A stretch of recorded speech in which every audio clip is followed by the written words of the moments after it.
Time to get the passport out again, Eugene.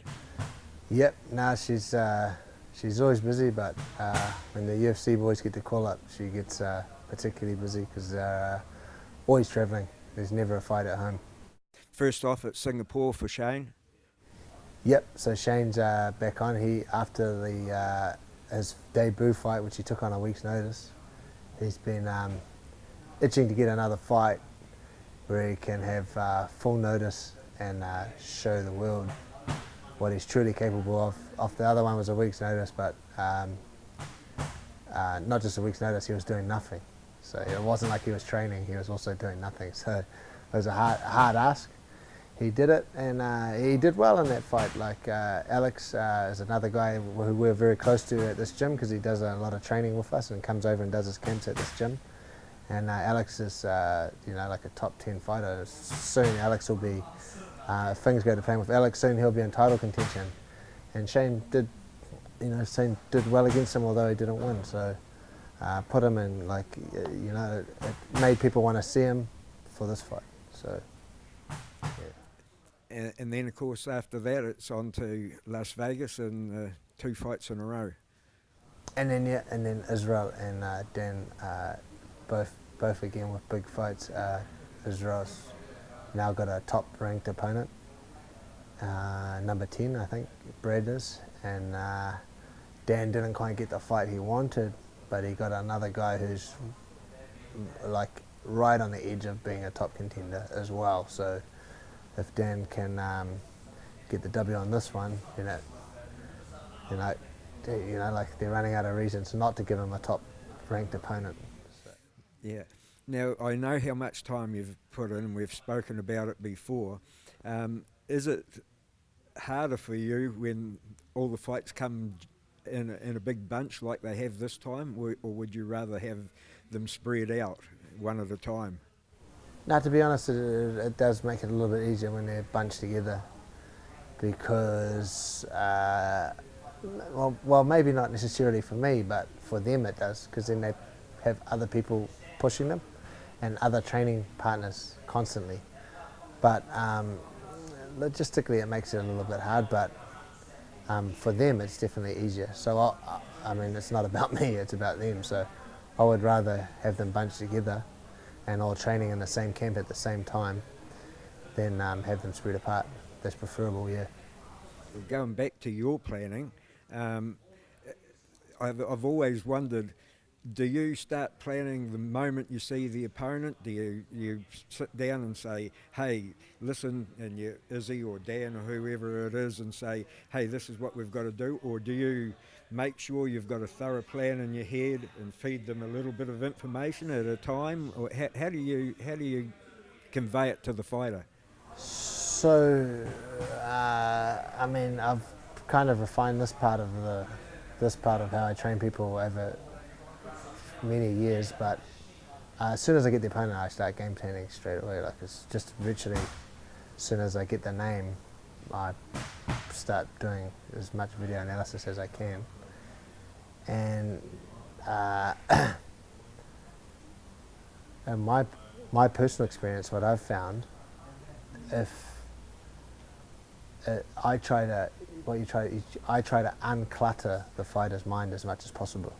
So I give them a general outline of the game plan, and then we go to work, and I don't really clutter their mind with each pad session. I don't fill their mind with technique, I just do it.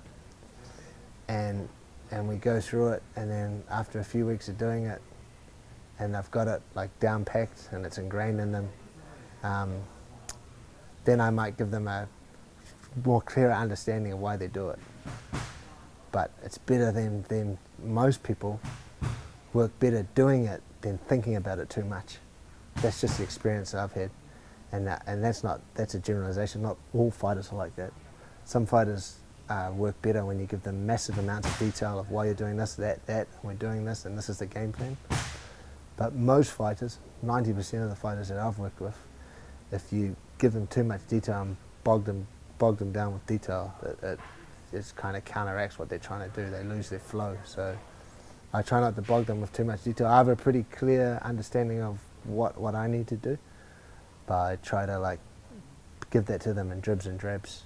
Yeah, that's just what I've found that works best. The fact that both Dan and Izzy are fighting side by side, is that, do you think, a little bit of a recognition from the UFC that, hey, because it was quick turnarounds, is that a recognition from the UFC that, hey, these New Zealand boys, they're up for it, they're good, let's try and make it easier for them? Do you think that's something in that, or? Well, yeah, I'm wondering that just as much as you, Tony. Like, if the reason they've been fighting together quite frequently is just being coincidental, or maybe they're recognising that they're both doing really well and they're both on the same team, so they're stacking them close together. I actually don't know. You'd hope to think that. You'd hope to think that they're recognising our work. Another thing they'll probably find with the Kiwi fighters is that we always had the impression that when you get in the UFC, that's you're the creme de la creme, you're top of the food chain, and if a fight comes across the desk, then you take the fight. What we've found out since we've been in the UFC for quite a few years now is that is not always the case. You do have the option to say no, but the Kiwis never say no. If you want to fight, then yep, let's have a fight.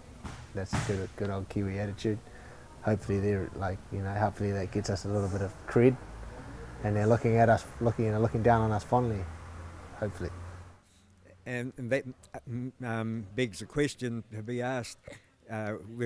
You've got 3 boys here. How soon do you think you'll be able to get anybody else in the UFC? I've quite a few guys like banging on the door.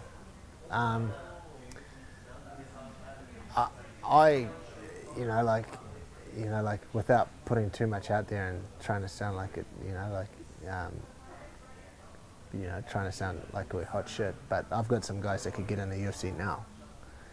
But like I said, it's not about that. It's about development. It's like they can get in the UFC now, but whether they should be in the UFC is another story. Like, it's about developing it. It's the same thing we did with Israel. We could have shoved Israel in the UFC many years before he got there.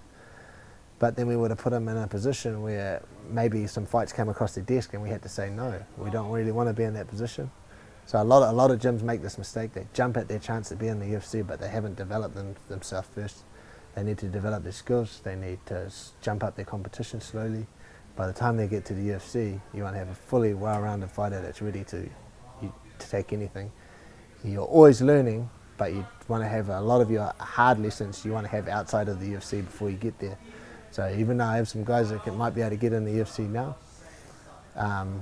everybody has a plan, and the plan has been discussed with all of them, and they trust me and the rest of the coaches that make the plan. And when their time comes. And some of these young fellas can't see it. When it happens, they'll thank us then. So they just have to trust us. Yeah. Hey mate, well we'll be hoping the plans all work next month, and the month after. So hey, thanks for talking to me again. No, thanks again, Tony. Thank you very much. Cheers.